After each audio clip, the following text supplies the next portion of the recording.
Hello everyone, FPL Raptor here and welcome back to another video on my YouTube channel. In today's video we have my Game Week 29 deadline decisions where I'll discuss your final questions and dilemmas before the deadline, round up the press conference updates and also talk about my final team decisions as well. If you enjoyed today's video, please do smash that like button, and if you're new around here, make sure to subscribe as well. But without further ado, let's jump into it.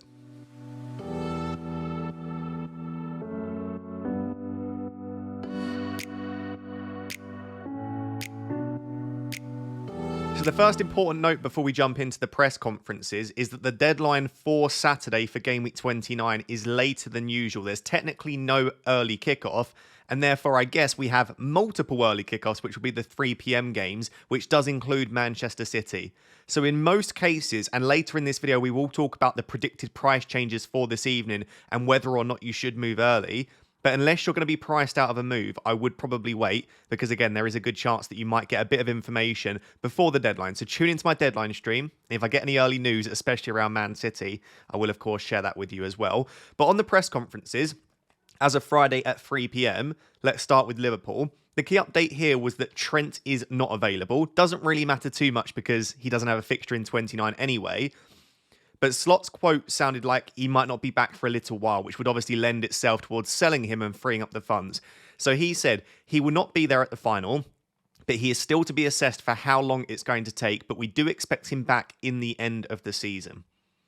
It could be that that was just something that was a little bit lost in translation, and maybe he's back very soon, but it doesn't, to me, sound like he's going to be back for Game Week 30, maybe not even 31. So if you were planning on keeping Trent, and one of the reasons you didn't want to go out there and get someone like Haaland is because you didn't want to sell Trent and downgrade, I think you're pretty safe to sell Trent now off the back of this. Obviously, if you're free hitting this week, you might be coming back to a team if you have Trent in it with an injured Trent, which isn't great. Of course, if you are free hitting this week, then you can assess what happens over the international break. On Brentford, this is a very minor thing because most people don't own him, but I myself do. Sepp van den Berg has trained the whole week, and Frank said there's a good chance he can be involved in the team tomorrow. When I heard in the team, my thought was, well, if he was on the bench, it would be squad. If he was starting, it would be team. So I got a little bit excited, but then someone did point out that, again, might be something that's just lost a little bit in translation, and that he doesn't mean the 11, he just means kind of the general squad.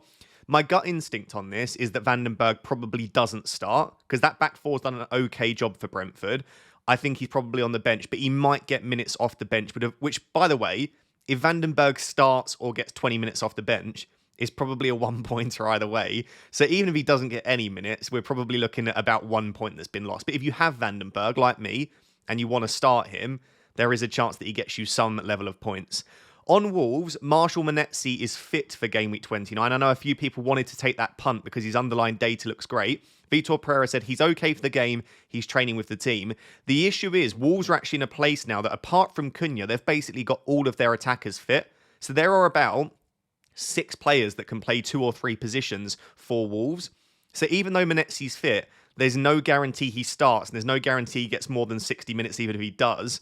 And even with Bellegarde, who, by the way, I think I would just lean Bellegarde because I think his minutes are a little bit safer. Even Bellegarde is not guaranteed to start and not guaranteed to get 90. It is a bit of a minefield at the moment trying to predict those Wolves minutes. But if you wanted to take the risk on Monetsi, he's fit and available.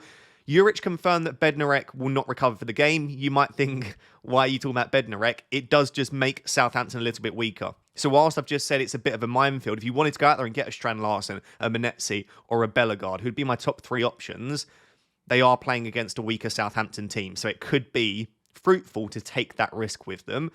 On Arsenal, I just wanted to mention Saka apparently is quite close. There have been a few murmurings that he's not that far away. And Arteta in the press conference today said he's getting close, he's stepping it up and making really good progress. Let's see when we decide to throw him in and how quickly he can get fit. If Arsenal double in 33, which would require Palace to beat Fulham in the FA Cup quarterfinals, I am very tempted to either free hit in 33, firstly, or try and get Saka in on my wild card, because that man is going to want to come back and prove a point and help bring Arsenal second place quite comfortably there. And at the moment, they don't have it. So I just feel like Saka could be an exciting pick, but that's something to assess after the international break. On Aston Villa, again, Ollie Watkins obviously isn't playing this week. It doesn't sound like it's a long-term issue, though. So if your plan was to keep Watkins on your bench and he was a player that you didn't want to sell, it doesn't sound like he's out particularly long-term. But at the same time, given that you've also probably got like an Isak, a Salah, a Munoz, etc., I think selling Watkins along with selling Trent, they are two players that I think it makes a lot of sense to sell this week. Another player that obviously blanks this week was Mateta.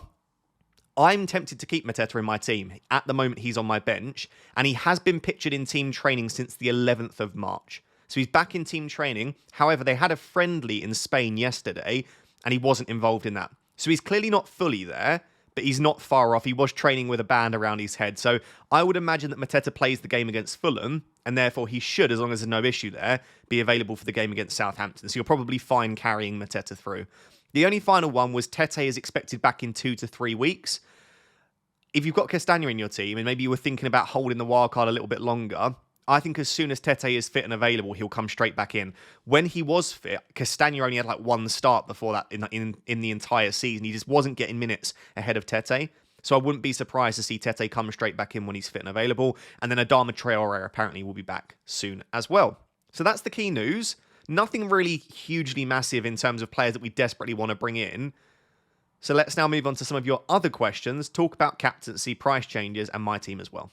So I know we've spoken about defenders a hell of a lot recently, but lots of people are making defender transfers this week. In fact, looking at a couple of polls, lots of people are making 2+ defender transfers. So I've just gone super basic. Who are my favourite defenders to bring in? And number 1 is Gvardiol. I probably won't own Gvardiol this week, I'll be honest, because he's very expensive. And in my set of transfers, if I want to bring in the likes of Bruno and Haaland and Kluivert, I can't afford to also have Gvardiol.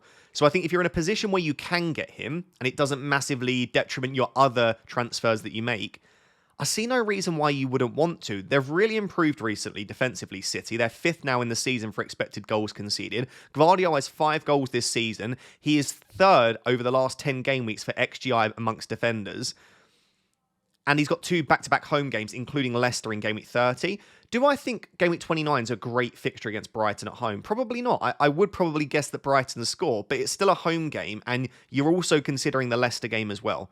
Beyond that, let's say that you're not wildcarding for a while, we are predicting a Game Week 33 double for Man City as well. So what you're telling me is you get back-to-back home games and then a double a few weeks later. I think Gvardiol's a really decent shout there. Then the next 4 is basically the back 4 for Nottingham Forest, which is Milenkovic, Aina, Murillo and Williams. All 4 of these are great. Obviously, Ola Aina is the most expensive and actually has the lowest goal threat along with Murillo. Murillo and Aina, though, have the best bonus points. So I guess what you need to decide is, do you think there's a chance that any of them get attacking returns? Because Milenkovic and Williams have greater attacking threat than Aina and Murillo. If you don't think that Milenkovic and Williams get attacking returns, then probably Aina and Murillo make more sense because they are more likely to get a get my words out. I'm leaving that in there. They're more likely to get bonus points if they just keep a clean sheet and don't get an attacking return, right? So basically, I think they're all fine. The reason that Milenkovic is top for me is he's not the most expensive, right? He's not even 5 million yet, and Aina is over that. And Ipswich and United are really bad from set pieces. He's already scored a goal against Manchester United earlier this season, and he's really good in the air from set pieces. So for that reason, Milenkovic is top, then Aina, because he's been very solid, then Murillo for the baseline bonus. I've put Williams last, simply because if one of them is to get rotated, and I don't expect them to, I expect that back 4 to start pretty much every game this season, Williams is the most likely to drop out for someone like Moreno. So that's the way that I would order it right now. I've then got Kirkez in 6th. Kirkez has moved up slightly for me. If I was on a free hit, I probably wouldn't have Kirkez, but considering the Ipswich game in Game Week 30 as well, and the long-term fixtures aren't awful for Bournemouth, Kirkez will actually see you through beyond Game Week 29 as well. And if this is the defender to buy, rather than just to have on a free hit, Kirkez has to be a little bit higher. I've got Gabriel there as well. Fixtures aren't great for Arsenal, but they are great. And even this week against Chelsea, I wouldn't be surprised if they keep a clean sheet. And then I've got 8 Nuri in 8th. It feels a little bit low, but I just don't think I could put him ahead of any of the other 7, so that's why he's down there. Other defenders that might be worth looking at, Man United defence. Really good chance for a clean sheet this week against Leicester. Mazraoui, Dalot, De Ligt, all really good. Once Dorgu comes back in, Mazraoui probably won't play wing-back. It will probably be Dalot and Dorgu, as we saw in the Europa League. Mazraoui was then playing at right centre-back, but whether that will continue or not, I don't know about Mazraoui's chances of starting every game. Maybe he then starts to rotate with Dalot. De Ligt, when he's fit and available, should start most games. If it's a couple of week punt, let's say it's a 2-week punt, I think Mazraoui should be fine. He'll probably start right wing back against Leicester, and then against Forest, he'll probably start as a right or left centre back. Even, by the way, Heaven has been playing incredibly well for Man United. There are suggestions that he might continue in the team. I would probably avoid Man United defence unless you're on a free hit.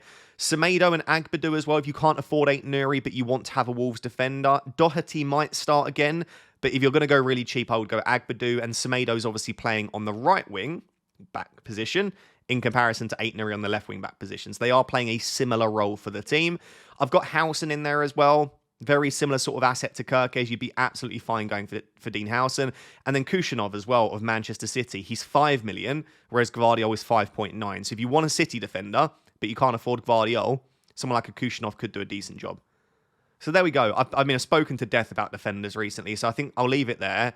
I am likely to bring in a Forest defender this week because I can't afford Gvardiol, but if I could afford him, I think I'd go for the Croatian. So because Mohamed Salah blanks this week, and as does other popular assets like Alexander Isak, we do actually have to have a bit of a discussion around captaincy, which is nice, to be honest, because every week it's been like, well, you captain Salah, and then a couple of people have risked it and gone for Palmer, and that's backfired horribly. This week, unless your captain gets sent off or scores an own goal, and sorry if that does happen, your captain should outscore Salah this week, which is nice.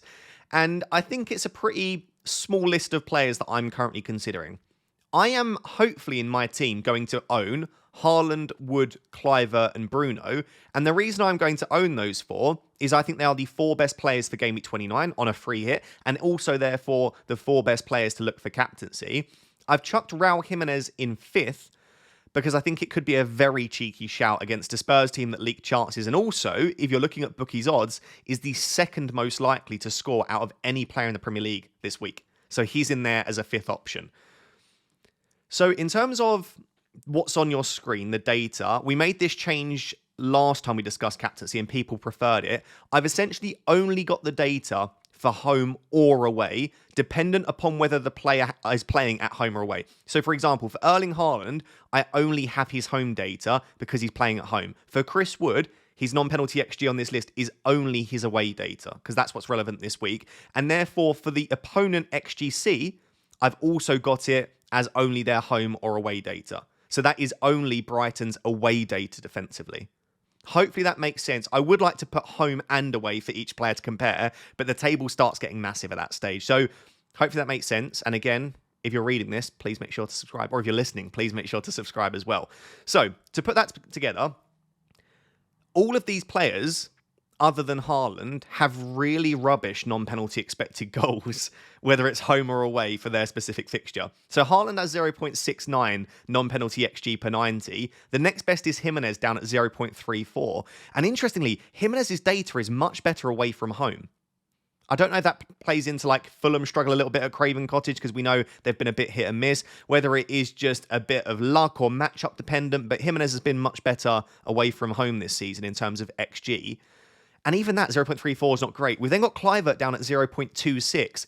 Wood at 0.22. That suggests away from home, Chris Wood will accumulate 1 XG every 5 games. And then Bruno's all the way down at 0.17. So none of them have very good data other than Haaland. And then even expected assists. Bruno's got 0.25. And then the next best after Bruno is Kluivert at 0.11.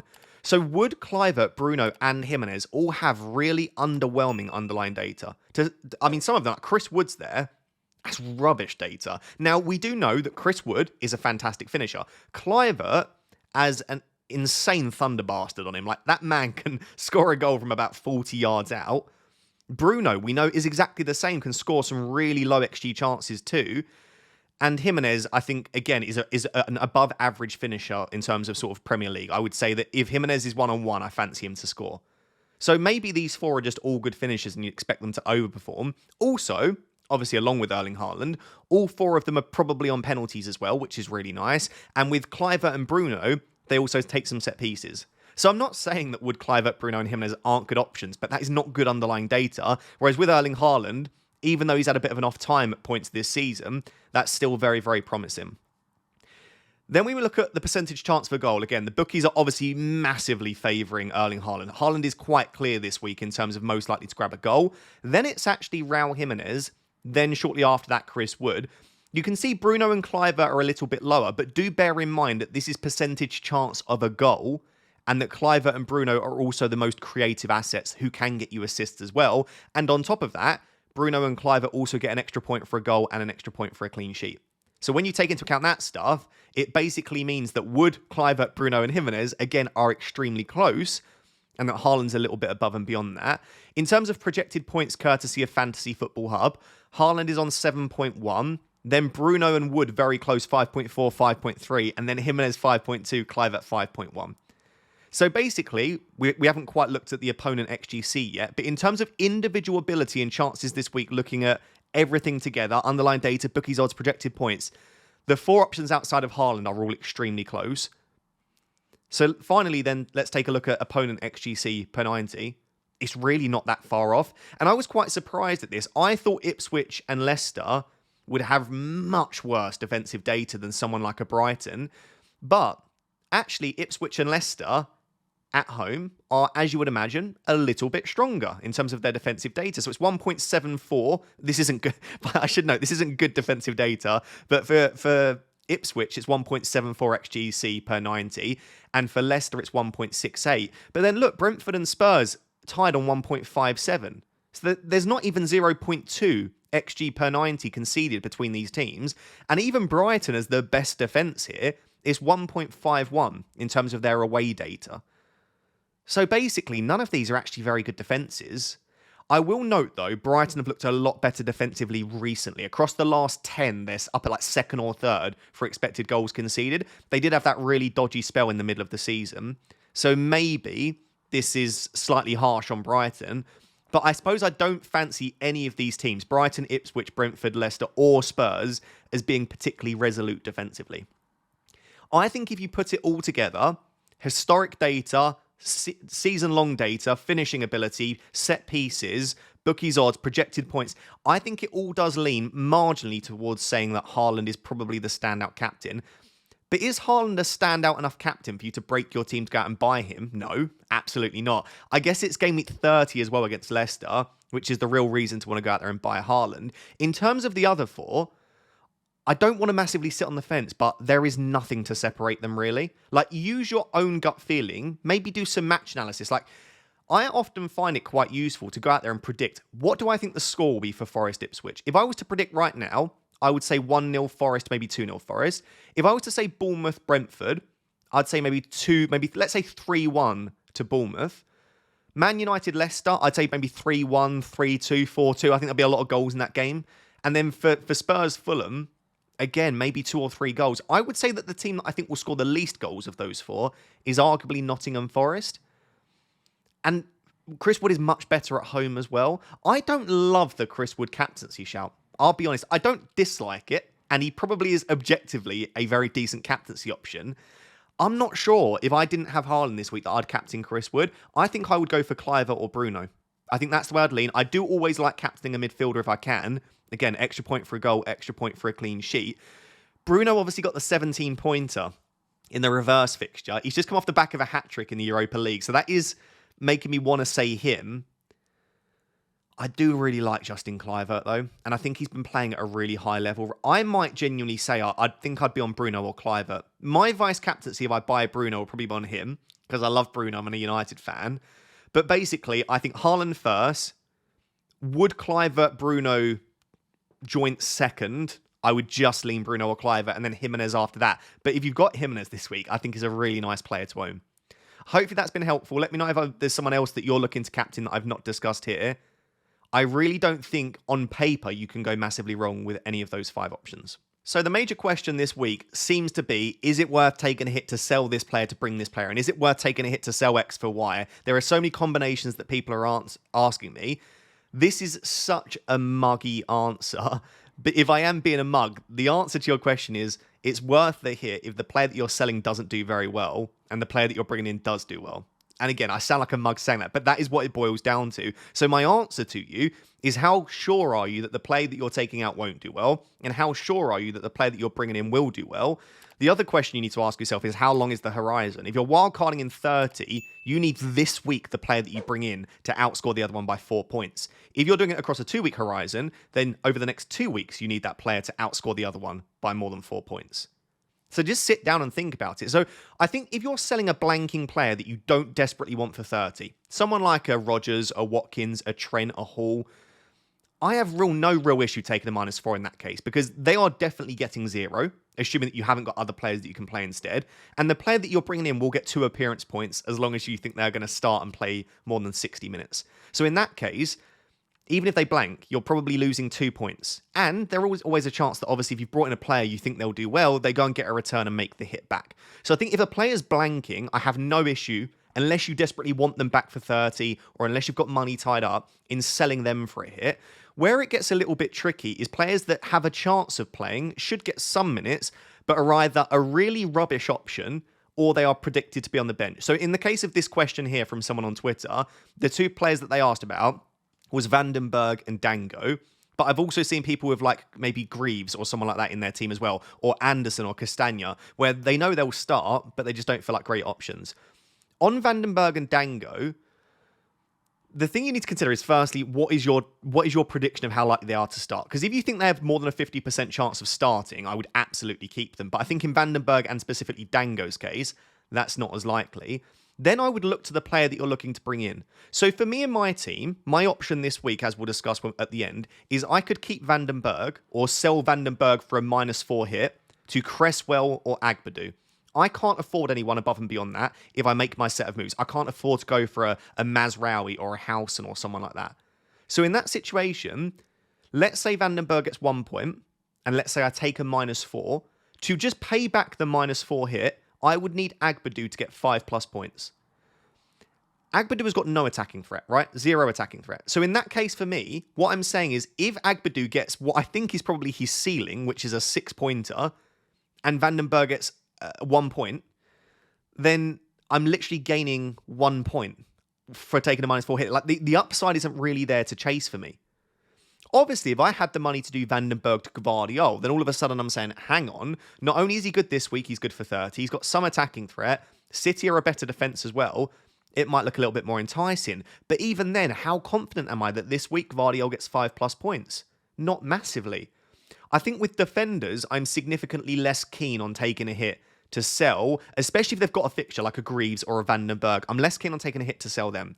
When it comes to selling someone like Dango, this is tricky, right? Because Dango will get minutes, and he's much more likely to get more than 1 point than a Vandenberg, right? Because Dango for 20 to 30 minutes could grab a brace. He's shown this season, I think it was against Ipswich when he came off the bench and got a couple of returns. So he's got that in his locker. Bournemouth actually have the most goals scored by substitutes this season, and it's a good game. However, I quite like the idea of selling Dango for a hit more than Vandenberg because the players that you can move from Dango to also have a higher ceiling. So if you can do something like Dango to Kluivert for a hit, Kluivert's playing in the same team but is on penalties and set pieces and has better minutes. If you can somehow do something like Dango to Bruno for a hit, again, that is such a big upgrade for me this week. So as this person said, based on points projections, it probably makes very little sense to go and sell Dango for a hit or to sell Greaves for a hit. Like, most models probably wouldn't recommend that. But if you are truly confident that the player that you're selling won't do very well, like let's say you're just like, I know for a fact Dango's going to get 1 point in your heart, and you're also really confident in the player that you're bringing in, I say go for it. Take the risk. Because the downside probably shouldn't be too high, but the upside could be massive if you bring in a player that goes and gets like a 15+ pointer. I'll leave it there. For me, I'm unlikely to take a hit this week because I'm not that confident that selling any of my existing players will gain me the points this week. And because I'm looking to play a wildcard in 31, the horizon just isn't as long. So guys, I've jumped over to Fantasy Football Hub to look at the possible price changes for this evening. So I'm recording this on Friday afternoon, and I'd imagine most of you will be watching this on Friday. So I thought an interesting segment would be to discuss some of the players that might go up or down in price, but also to show you that for some of those price falls, it won't actually affect your team. And I'll explain why in a second. So this is a good section to pay attention to.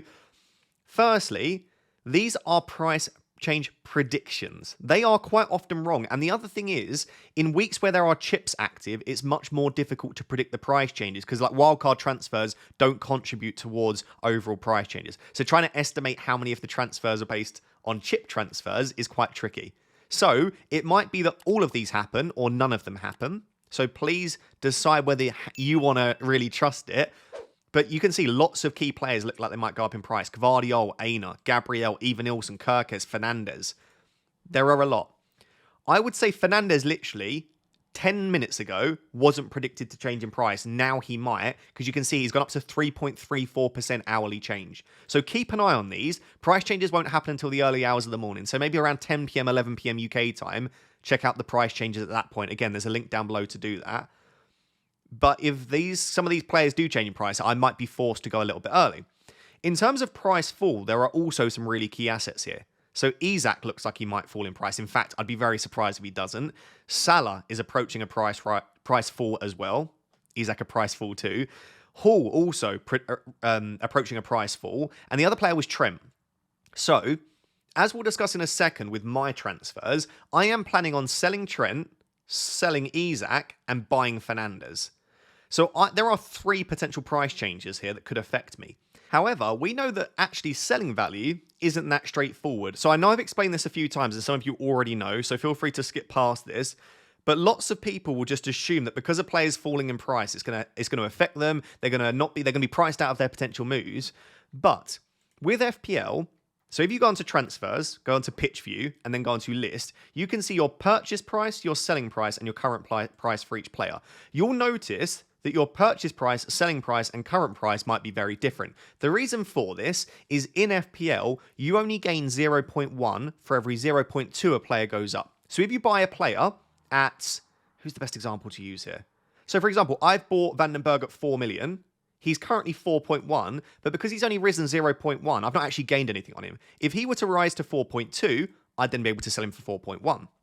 This is why, if you were then to sell the player and then buy them back, we say that you would lose money on that player or that you've got money tied up in that player because you bought them at a cheaper price. If you sell them, you can't sell them for the full profit, but then you'd have to buy them back at the full price. It's very annoying in FPL. Honestly, I've got no real idea of why they do it.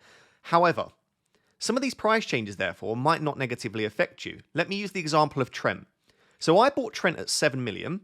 He's now 7.5, which means that I've gained 0.2 million on Trent. I can sell him for 7.2. If Trent were to fall in price from 7.5 to 7.4, I could still sell Trent for 7.2. So basically, Trent's price fall tonight doesn't affect my team. So I don't need to worry if Trent falls in price. The other player was Isak. I bought Isak at 8.5. He's gone up since then 0.9 million, so I can sell him for 8.9. If Isak was to fall 0.1 million and go to 9.3, I would still be able to sell Isak for 8.9. So the 2 key price changes that might affect my team and the moves that I might therefore make, then they don't actually affect my selling price. So I don't need to stress. The only one that I would need to is, of course, as we just spoke about, that Bruno Fernandes one. If that one looks close tonight and he's a player that I want to bring in, I might make the move. So not only check price changes, which are incredibly important. Again, there is a link down below to do that, but also make sure that you are checking your purchase price, selling price, and current price, and making sure that you actually are going to lose value on those price falls, because sometimes you can just wait it out. So, I mean, you can see a little glimpse here at how much of a mess my team is. Let's now go on to discuss what I'm doing with my team for 29. So guys, I thought I would just give you my updated thoughts on my team and what I'm currently planning going into the deadline tomorrow.